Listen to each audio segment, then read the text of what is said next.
Now, with the number of coronavirus cases mounting to 28 in India, 17 people in the national capital, including 15 Italian tourists, have all tested positive for coronavirus infection. The centre has set up a panel to monitor all preparedness to tackle the crisis. Meanwhile, Prime Minister Modi and Home Minister Amit Shah have called off Holi programs, advising the citizens to follow the same precautionary measure. It is one of the worst public health emergencies across the world, and now closer to our homes. With 25 positive cases of coronavirus, 22 of them declared in the last 24 hours itself, the entire nation is on an alert. एक दिल्ली में आया, वो travel करके आया Italy से, जिसने अपने 6 रिश्तेदारों को इन्फेक्ट करा। एक इटालियन ग्रुप जो ट्रैवलिंग के लिए भारत में आया था, उस ग्रुप के जो है 16 इटालियन और उसको जो चला रहा था ड्राइवर एक इंडियन, वो इन्फेक्ट हुआ उस ग्रुप के अंदर जो है। तो that is the exact number right now which is with us. 17 people are quarantined at the ITBP facility in Delhi. This includes 15 Italian tourists. The bus driver who was ferrying the tourists has also tested positive. One person who returned from Italy and tested positive for COVID-19 is isolated in Delhi's Safdarjung hospital. 6 of his relatives in Agra have also tested positive and are quarantined. Another Italian tourist is admitted in Jaipur's SMS hospital. One techie who returned from Dubai and travelled from Bengaluru is receiving treatment in Hyderabad.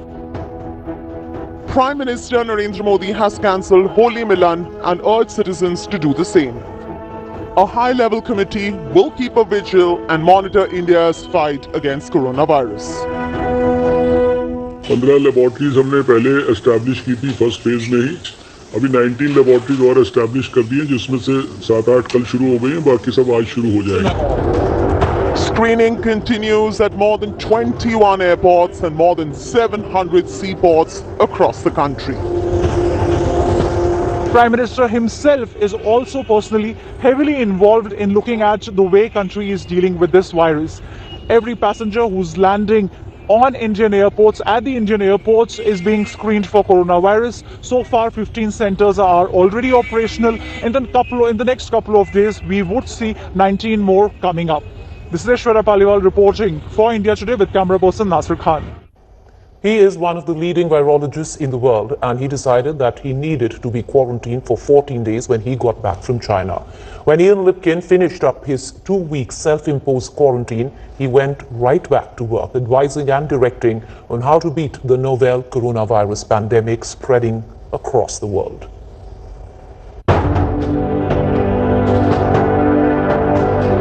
Dr. W. Ian Lipkin has over 30 years of experience in diagnostics, microbial discovery and outbreak response. He is internationally recognized as an authority on the use of molecular methods for pathogen discovery. So it is no wonder then that he flew to China to investigate the outbreak of the coronavirus disease, now known as COVID-19. In his 3-decade-long career, Dr. Lipkin has many path-breaking firsts to his name.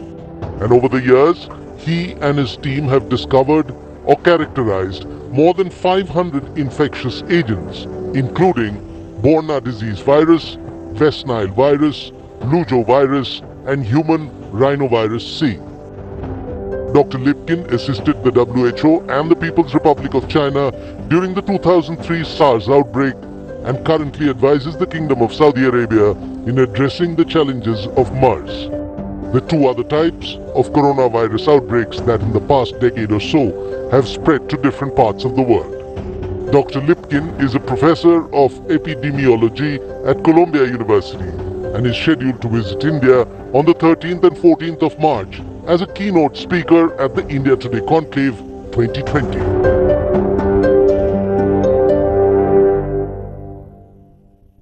Dr. Ian Lipkin was in conversation with my colleague Shivaru, who spoke to him about how to deal with the coronavirus outbreak. Listen in to what you can do to keep yourself safe from the world's top virologist. Dr. Lipkin, thank you very much for giving us your time. At a time when it is the wisdom of people like you that is extremely valuable in the global fight against COVID. Very serious issue, so we very much value your time. My first question, Dr. Lipkin, it's been 3 months since the outbreak actually began.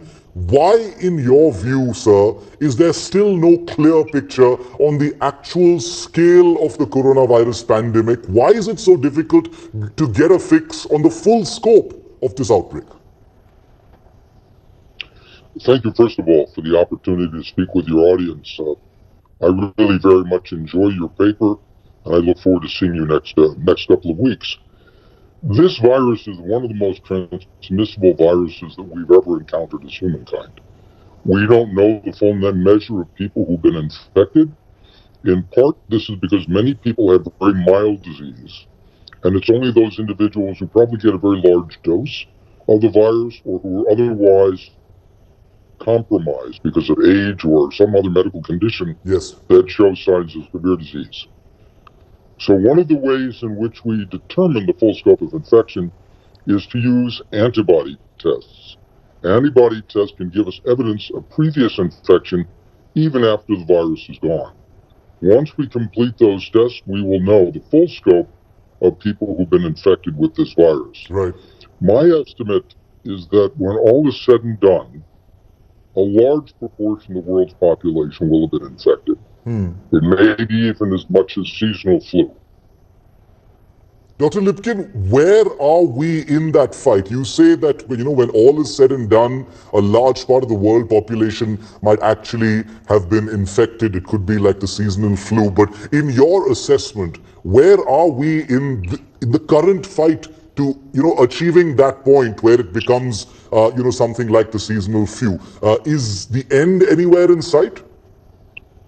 Well, I don't know that there will be an end for this particular virus. It may, like influenza or measles, become something that we live with, develop vaccines for.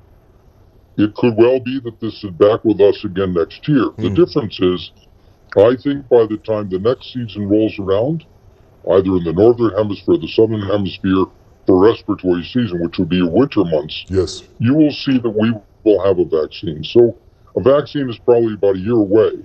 On the other hand, we are making strides collectively through this international cooperation toward beginning to come up with solutions for people who have severe disease.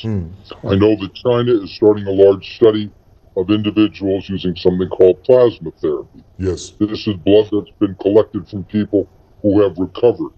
There are also some drugs that look promising, at least with other coronavirus infections.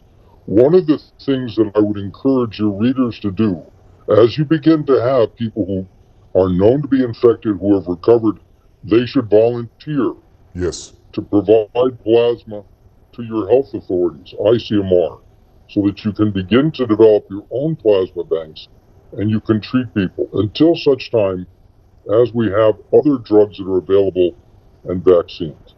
This is something that's very, very useful and is a good thing to do for humanity. Dr. Lipkin, and I can assure you that people in India's healthcare system will be tuning in right now to listening to your words because they followed your work over the last 7 to 8 years as well very closely. So I can assure you that they're hanging on to everything that you're saying. Since you mentioned vaccines, Doctor, I wanted to ask you, you've been quoted as saying that the effort towards a vaccine right now is almost akin to an arms race. What exactly did you mean by that, sir? We are fighting against this virus. My friend, the late Nobel laureate Josh Lederberg, said that the last enemy that humans have on the planet, other than ourselves, of course, is viruses. And they will take us out unless we're smarter than they are. So they are continually emerging and re-emerging and mutating and evolving and becoming capable of causing more havoc.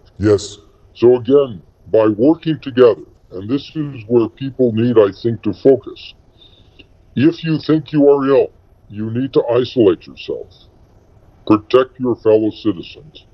If you have recovered from this virus and you can donate plasma safely, please do so.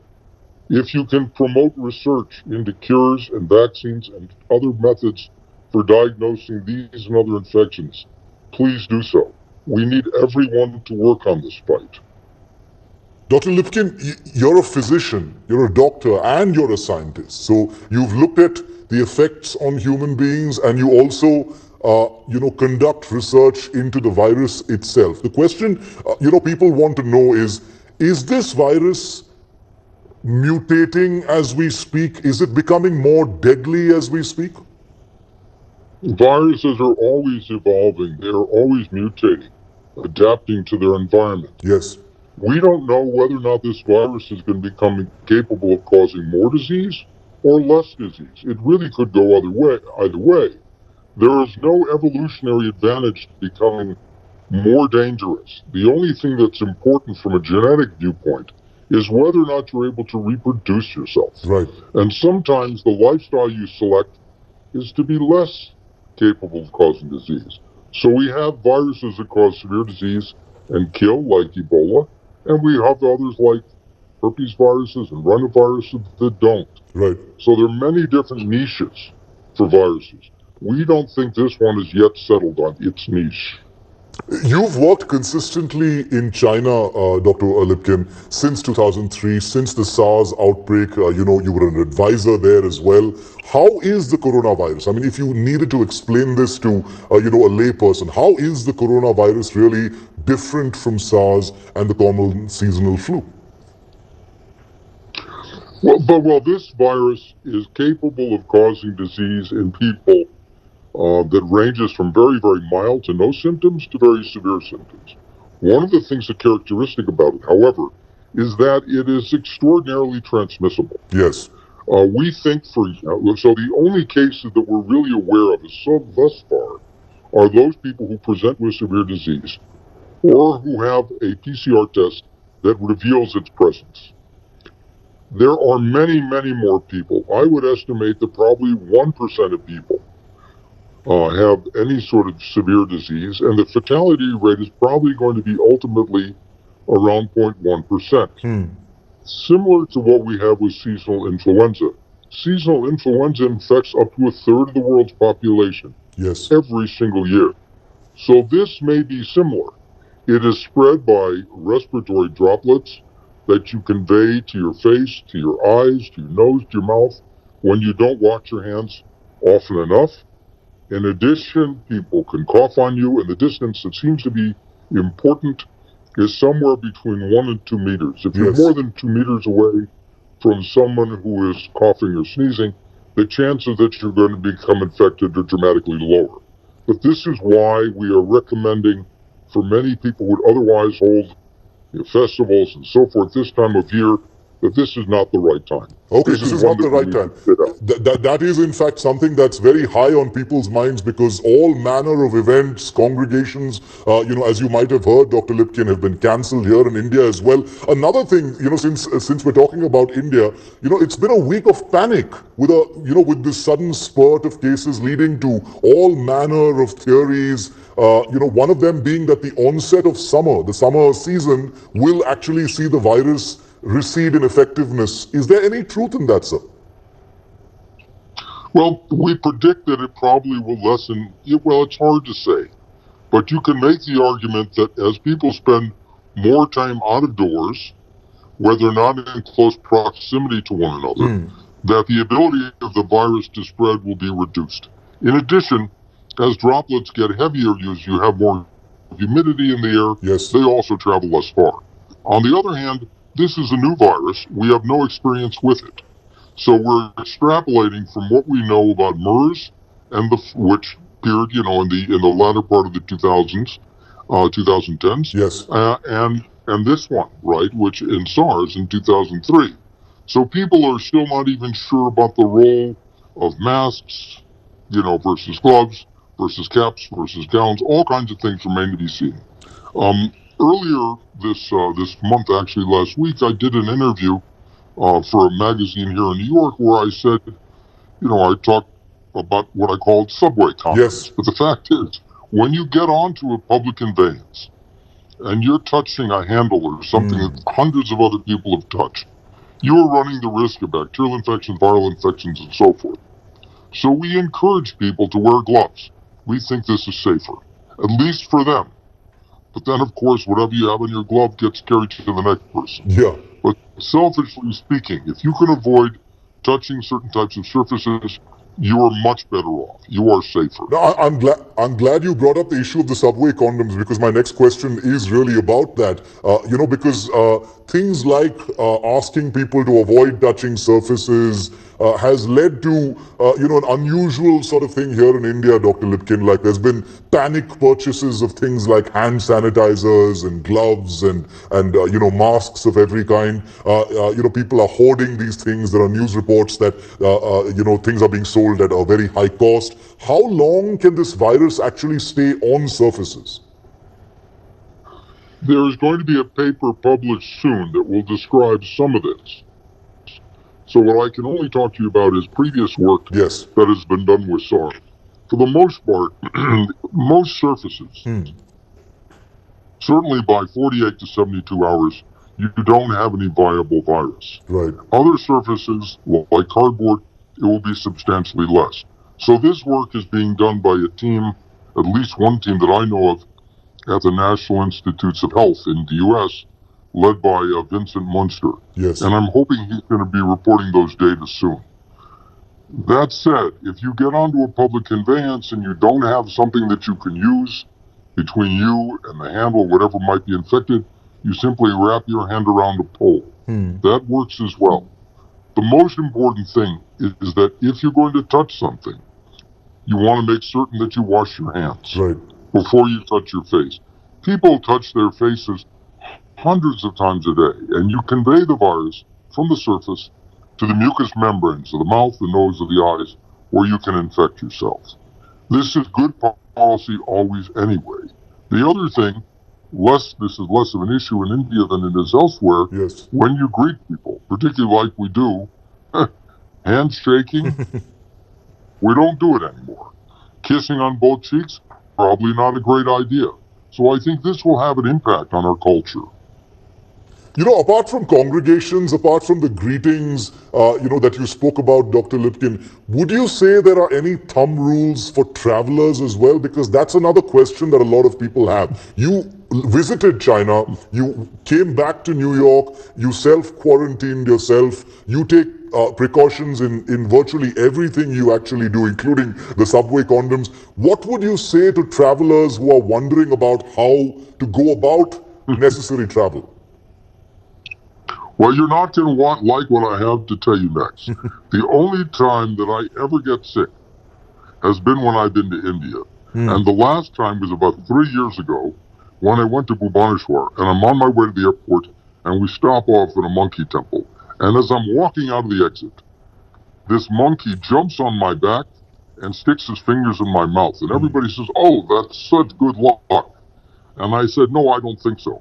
And 24 hours later, I found out that indeed it was not good luck. Anyway, there are certain things that you cannot avoid when you travel. I think you need to be resilient. I think you need to make sure, again, that when you get up and use the washroom in a plane, that you make certain that you wash your hands when you come out so that you don't become infected. I wipe down surfaces as well. Many people feel that there's an advantage to wearing a mask when you're on the plane. If you want to do that, I think that's fine. There is a shortage of masks. Right. I think this is something that we need to address. Probably the best solution for that is to make more masks. But people who are buying up sanitizers and masks and selling them at an inflated price are despicable. They're despicable people. Yeah. That's all I have to say. Is there this is one world. Is there a we have to take care of one disconnect, another. Dr. Lipkin, between the global panic that we're seeing, even here in India over the coronavirus outbreak, and the actual facts on the ground? Or do you think that the panic is largely justified given what we know, or rather don't know about it?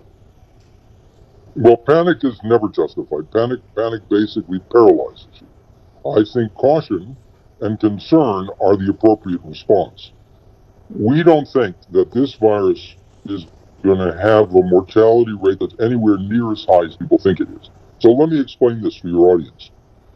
If the only people you know about Yes. as having infection with this virus, SARS-CoV-2, are those individuals who present with disease, and then you look at the mortality rate in those people, and you say it's 2%, or it's 10%.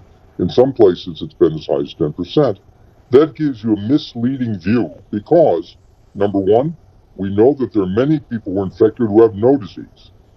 And the evidence that we're beginning to see suggests that the mortality rate is going to be substantially less than 1%. That is terrible, I agree. Yes. But it's going to be more like influenza. Influenza kills anywhere between 250 and 600,000 people every single year. That said, people don't panic about influenza every year. Yeah. And I don't think they should panic about this either. I think they should protect themselves, and I think they should invest in the appropriate research that's necessary to bring about vaccines and drugs so that we can treat this infection. We will not lose to this infection if we do what we're supposed to do.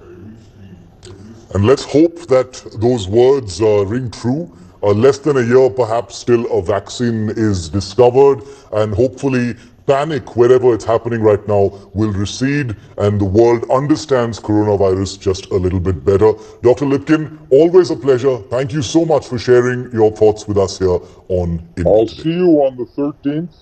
Yes, we will see you here in Bye-bye. India on the 13th. Thank you very much, Dr. Lipkin, for joining us. Hello, everyone. This is Rahul Kamal.